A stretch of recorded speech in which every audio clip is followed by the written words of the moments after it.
Uba ngaba ungumuntu onenhliziyo enkenenkenana, ndicela ustrole ngoba apha sizo unpacka i-testimony ka-Witness D. Apho kwathi kwabulawa khona umuntu baze bathatha umzimba wakhe bayowulahla phi edamini. So uWitness D usunpackele yona lonto leyo. Mosi kumadlanga commission sino witness A no witness B no witness C esebegqithile. Phansi koba nale witness lena ethetha apha iye kwathiwa ayizuvezwa ngoba uvela nje ngumuntu osekethene in as a state witness, uye wafihlwa, uye waphiwa into okuzaba nguwitness D. Uwitness D usithathe uthe efika futhi akangabe eyalena le, uthe efika wasithatha wasifaka kumhla we-15 ka-April 2022. Apho wathi ehleli khona kwakhe nosana lakhe phansi koba inkosikazi yayingekho isesibhedlele nomntana wabo omnye omncinci noba wayengaphilanga. Wangena icall esuka komnye we-colleagues zakhe because bayebonakala beyi-part of i-security company.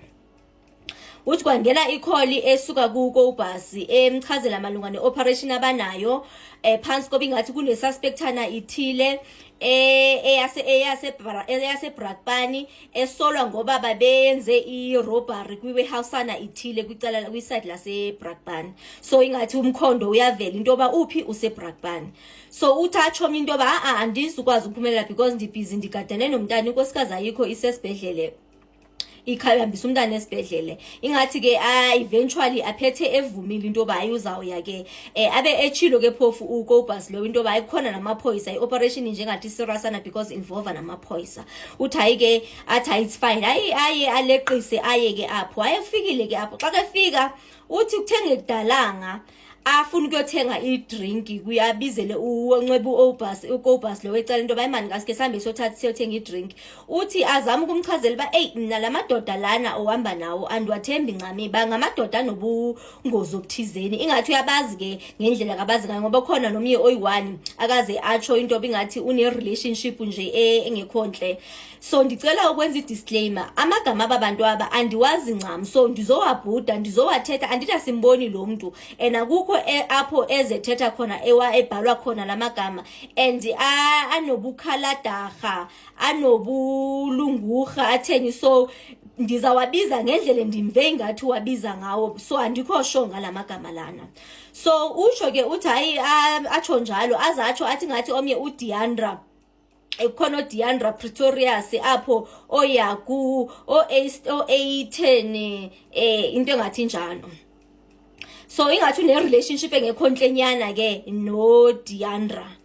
Hayi ke uatsho nje athi hayi mina ndiyasemadoda ngithanda ukusebenza nawo, but omnye ke athi hayi man relaxa iwesi kunamaphoyisa ukubona in eye sharp. Uthi ke azama ukulusina umzimba kancinci.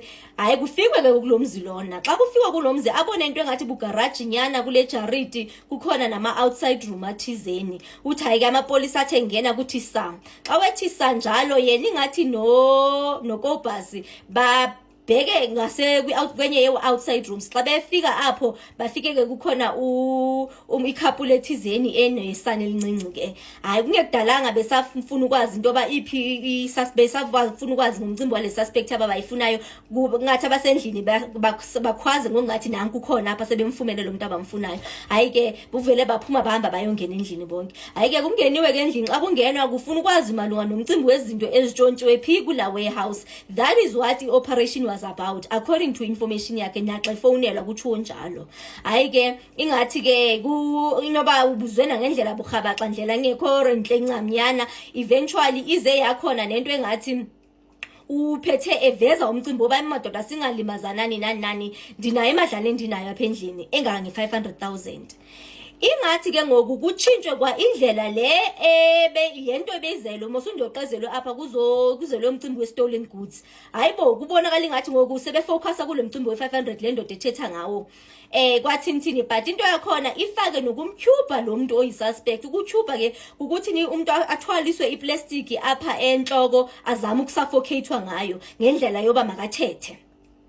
ingathi ke sekethathwa wafaka ekamereni wamane senziwa lento lo muntu lona uthi ayibone nje kwayena uwitness D into ba ayinhlanga lento ayimvisi nje kamnandi ncam and phansi kwabanye uyawazi lamadoda abekechilo mosikwasexana into bingathi nobungozi azicenge uba makaphumele ngaphandle kancinci aphumele ngaphandle abona bakazukwazi ukumelana nalento ke yenziwe lonto yenziwa abanye kwabe ugqonza upetsu nje kufunana nalomcimbi ngathi nawo so including into e500 ngathi kubhaqo nomcimbi obingathi khona namadocket walendoda lapha endlini xa ngithetha ngamadocket inoba ngithetha inoba ngamadocket alahleke epolice station afika kuyo kanye ithina ndiyazi nje but ikhona into efake amadocket afumaneka kwalapha endlini kwalomuntu lona ne babhizi ke ngugqurupetsu kufunana nalento efunwayo from apho seke ngaphandle ke ngoku uwitness D the next moment uwitness D uthi ubone sekuphuma ke ngoku amaphoyisa apha endlini ndina ipicture noba bebengasekho bahle kwalapha ebusweni but ementionile somewhere into ba kukhona apho kuye wabona khona kuphuma ayingathi abanye abayi2 betete bhakana thizeni uyusiye emodweni kwakule testimony yakhe uthi ayiphume 2 ke ngokuphume amanye amaphoyisa xa bephuma aphume abuza athi ayibo ithini into sokuthiwa ngathi masambeni siyahamba so ithini into uze wabuya thetha na aphendule omnye esithi angeke aphinda athethe ayikwekho uthi hayi futhi understand ba ithini lento xa kuthiwa ngeke aphinda athethe uthi usehleli apho usathini abe omnye wabo amagama ndiwazi ncamos ne athi omnye wabo makufonelwe uFeroz Khan bani yamkhumbula ngulo we crime intelligence ubungenaphi apha sazi aphenduleni witness diba makungafakwa abantu abangangeni kulento lena engxaki ngokungathi ngokuthi bazabe befake ingxama mangafonela abantu into yethu lena kwathintintini sharp kube khona omnye wabo othi phansi komcimbi wamaphoyisa ne eliqembu lela qembu uRivo Spies beke testify ngabe into ba lela thimba engathi reporter under uBrigadier Julius Mkhwanazi but ke ngoku apha likaveli incam ayithi ke ngokulento lena apha ku witness D kube khona omnye ovelayo othi sizafonela uchief uza ukubona akubanga kudala kuthiwa uchief after fonelwe uye wafika uchief xa kuthethwa ngochief ke ngoku kuthethwa ngabani ngo Brigadier Julius Mkhwanazi ufikile ke not long xa kagqiba kufika afike aveze icebo loba makuthathwe lo mzimba uyolahlwa either kwi mine shaft okanye edamini echetha nje uthethe ejonge yena ejonge uwitness D uthi uwitness D ngiqonda into nika nibukela mose kwi movie ne uthi xa kuthethwa uvela wabona futhi environment akakuyo nayo indlela futhi nabo abafuna uba makabe fully part and parcel yalento because njobe thetha kujonge yena and uyalibona bexesha kazulenza kuthe kungephi xa kayisithi uthi nhla endleleni ufuna ukujonga imoto yakhe wafikela into ba sokunemoto ezimbini engathi zimbracketile ke ukumbracketha kungathi zimblokile uhamba ngeveni ke iRange Rover eblack uthi kuthiwe uthaqomba ayamethusa nje lento lena uthi hayi futhi kube kusitsho kuthiwa imoto yakhe imakiwe ayizujampisa kwalapha inobendleleni so yena nguye umuntu ozakuthatha imoto yakhe bakulashwe lo mzimba lona uthi hayi ngoba vele akathandiswa uyabona bakacengwa akathandiswa akacelwa futhi vele ababini baphume nomzimba kusondweza imoto yakhe ngathi apha egate ababini baphume nomzimba ufakwe apha emodweni umzimba evenini yakhe hayi kuchiwe kuthiwe bazahamba ke hayi bahambile ke kuthiwe bazalandelana so indleleni njoba besiya ke apho kuyolahla khona umzimba kuvela ingathi imoto yakhe sesiphakathini ikhona imoto ehamba phambili akazalandela yona ikhona enye imoto esemva kwakhe hayi ke on his way uthi decide afikelwe zingcinga zoba makathatha ifoni notify umfazi wakhe athatha ifoni notify umfazi wakhe into yoba uba ngaba awuvi kum you don't hear anything from me in the next coming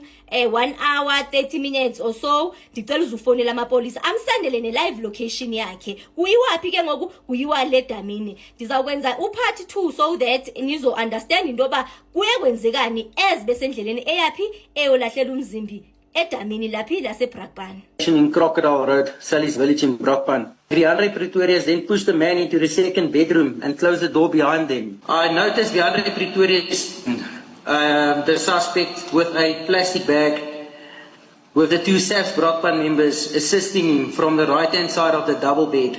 And that person gets suffocated to the point that he talks or cannot breathe, no longer breathe. I asked whether a suspect talked, and DeAndre responded that he will never ever talk again. Chief Soup, Julius Mkwanazi, JD Mkwanazi arrived at the scene, and we were informed that this is the chief. JD Mkwanazi said that we needed to throw the suspect's body into a mine shaft or dump it into a dam. As he said this, he looked at me. I felt like I was being forced. At this stage, I felt that I was being outnumbered. DeAndre and Hanekom loaded the body onto my Ford Ranger